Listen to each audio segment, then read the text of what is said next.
Hello, welcome to Should I Buy This Game featuring Nocturne. My name is Christine, and in this video I'll give you an overview of how the game is played and then share a few things I may like or dislike about the game to help you decide if you want to add Nocturne to your collection.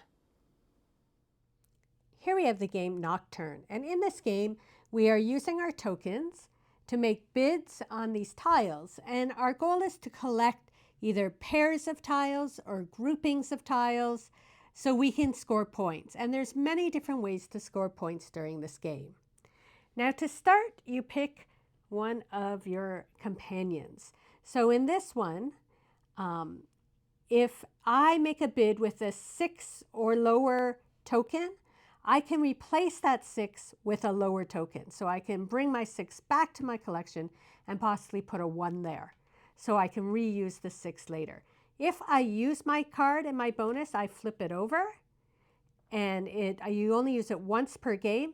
If I don't use it, I would gain 2 extra points at the end of the game. Another one is with this one. You're able to put, if you lose the bid, you're able to put one of your tokens here, and regardless of the number, you would put it in the top slot. Now there are many other cards. There's 4 that come with the game, but I have a mini expansion which gives me 4 more cards to pick from. The other thing is you start off with one of these cards, and these give you bonuses at the end of the game. And so you're looking at these symbols. So if you notice on the tiles, we have a mushroom symbol or a feather, the little skull. If you have the top 2, you get 2 points. And if you have all of them, in this case, you would get 5 points. Now you also have these tiles here that give you the ability to draw 3 and keep 1. And these are more of those type of cards. And those will give you points at the end of the game. So to play this, I have 2 players here. I'll just sort of show you. In the first round, you have to start with the 1. After that, you can start with whatever number you want to start with, and you would place it on a tile. The next player might say, I will bid a 2 here. And you're like, I'm not willing to give up yet. I'll bid a 3. The next person might be like, I'm going to get a 4. And then you're like, I will bid a 5 here. And they can decide, do they want to bid the 6? What are they going for? It's early in the game. So maybe they will bid a 6 here. With this tile, whoever has the most of this tile will score 4 points per tile. Whoever has the second amount will score 3 points per tile they have. So it's sort of good to start your collection of those. Now it goes up to a 7, and I might be like, you know what, you can have that. So they would take this tile into their collection and leave their token behind. I'm just going to put the tile over there. Now they would take their tiles back. Now, because I lost, or the orange person lost that, what they can choose to do is put one of their tiles, maybe in this case I'll put the 3 on this board here. And at the end of the round, whoever has the 4 tiles remaining here gets to get these, whoever has the 4 tokens remaining here gets to get these 4 tiles. Now, if somebody was to put a 6 here, I would get pushed down. So you move it depending on the number you are placing. So for now, I am in first place. Now, if the second person was to put a 3, their 3 would go behind mine. It's only if it's higher than a 3, I would get pushed down. And then I would take these tiles back, and we would start again. Now, since this person won, they would start, and they have to start on one of the tiles that touches the winning one. So maybe they'll go here. And then I could go here. And you just keep doing this until you've gone through either all the tiles and somebody doesn't have any more tokens left, and the last person gets to collect a bunch of tiles. And like that. And then what I could do is put my 6 out, and I can decide which way do I want it. With these mushrooms, if you only have 1, you get 0 points. But if I have both, I get 9. And there is another one on here that I can work towards later. So maybe I'll put a 6 there. They don't want to use their 7 yet, so I would get that. Now, because I have that bonus, though, I can replace the 6 with a 1 and take my 6 back. I would turn this over so I don't get 2 points at the end, but I had that ability. So I would take my tokens back, and now they have the option of putting a token out. So maybe they'll just put their 1 here and try and reserve themselves a spot to get one of those last tokens. And you continue this until, as I mentioned, all the tiles are taken. So we've both received a couple more tiles, but I'm going to show you something that's about to happen. So I scored here, so I'm going to start here and put a 3 down. My opponent will put a 4 down. Now, earlier I said I wanted this piece. Now you can only, so my choice is to put one here or one here. And I want that piece, so I'm going to put a 5 there. Now my opponent has nowhere to go. So I automatically receive this piece. And then now I have my double, and then they would get their tokens back. And that's one way you can try and use your strategy to force the moves into a way where you get what you want.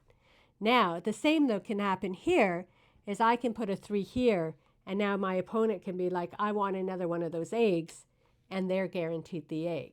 So it does work both ways. You just have to see where your things are being lined up and how they're going to fall.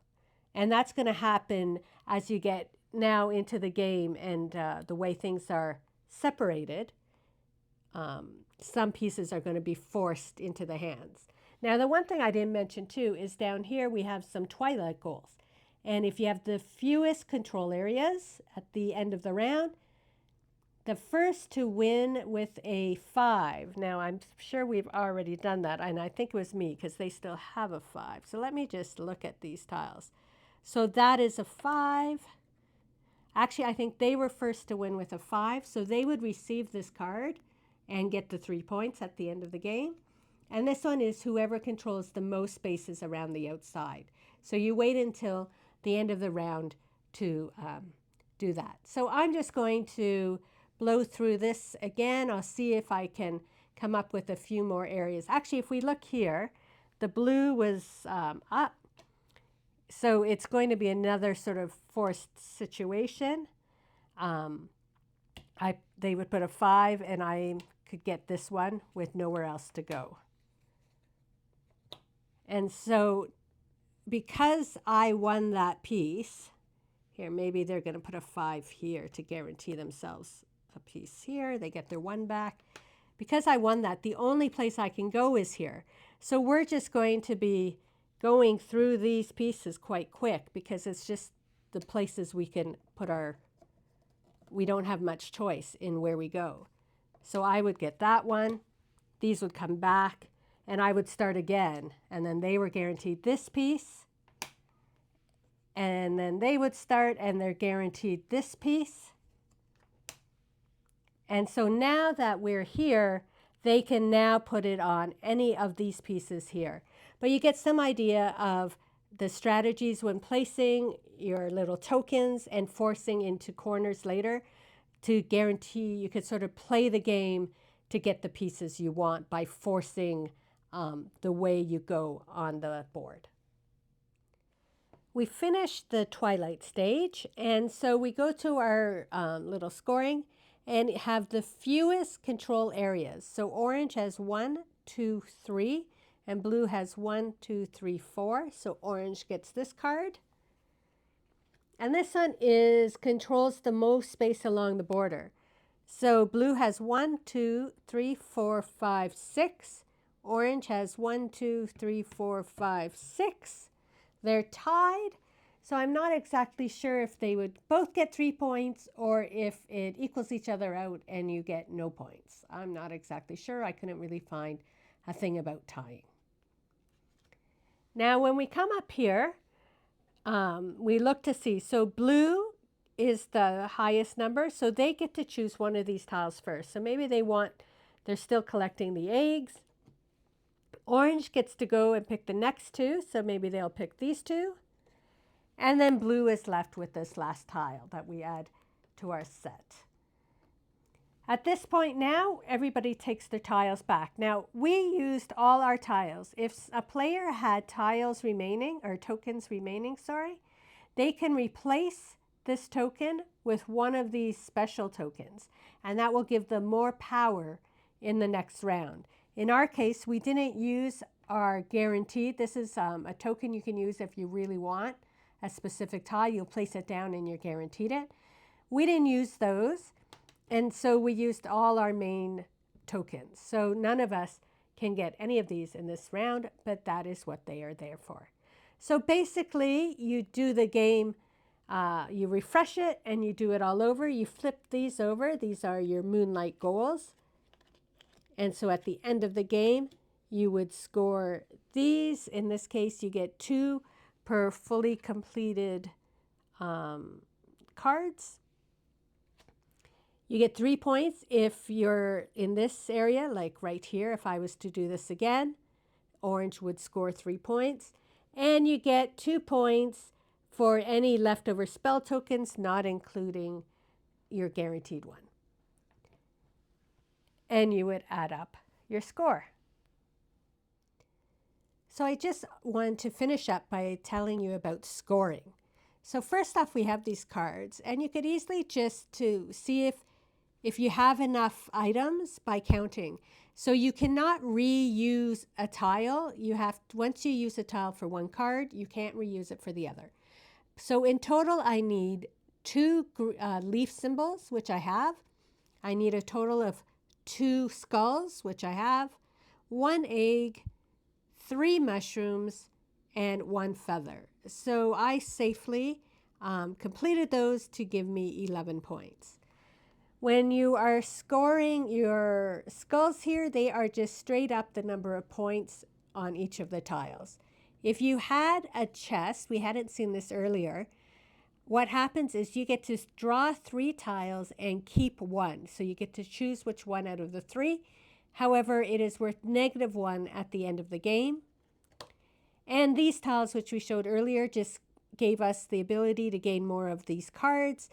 They're not worth any points at the end of the game. However, the symbol can be used as one of the symbols on the cards. This is a set collection. So they are worth the point on each of the tiles. As well, if you have 3, you get 5, 4 is 8, and 5 is 12. So here we collected 5, so we're able to get 12. This is pairs, so that I got 2 pairs of the same, so I would score 9 points for each pair. This is a set collection, and this one here is a mirrored tile. So you can put this wherever you want to help you get more points. So I'm putting it here so I could get 4 tiles, and that would score me 13 points. Now, whenever there's a double image, that's only for the cards. This is still considered 1 tile.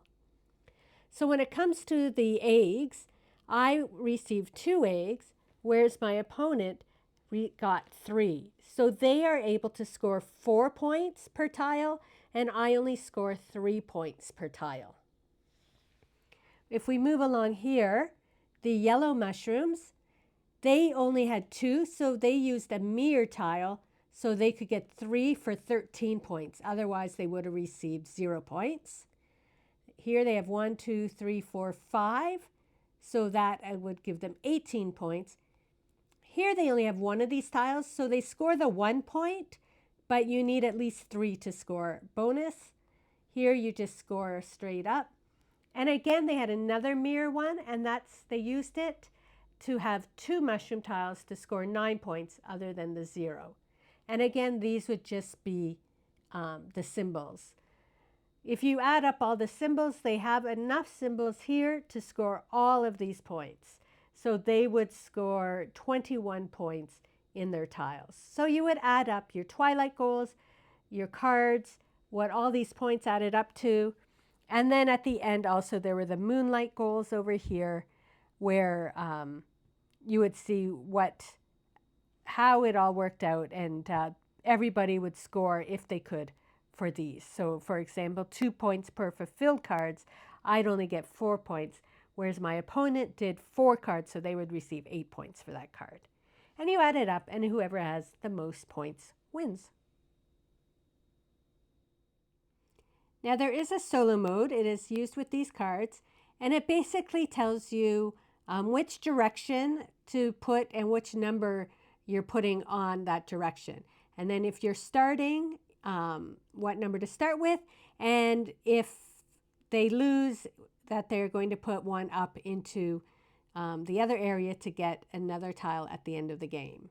And so that's basically what these cards are, just showing you the direction, which number to place and which number to start with. And I played with it once, but really for this game, I'd rather play with an opponent. I find it more strategic than playing with the solo version. But if you do want to play solo, there is a solo mode to the game. So now a few things we like about the game. And overall, we really enjoyed playing it. We actually played it back to back. It is a quick game that you can play back to back. So the first thing is the animal cards. We really love the art in these cards and all the layering that is on them. As well as the tile token, the tiles here, the little wildflower, all these tokens are really pretty, or tiles are very pretty. The other thing we like is how many ways you can score points. It doesn't matter which tiles you end up with, you're pretty much guaranteed to score some good points. And if you're able to get more of these little cards and get them to coordinate with your tiles, you can even score more points. There's also the moonlight goals and the twilight goals. So there's lots of points to be had in this game. And then just the strategy on getting the tiles, like I showed you earlier, by bidding and placing and trying to push your opponent one way or another, makes it interesting as you're trying to find that last tile you want for your set collection.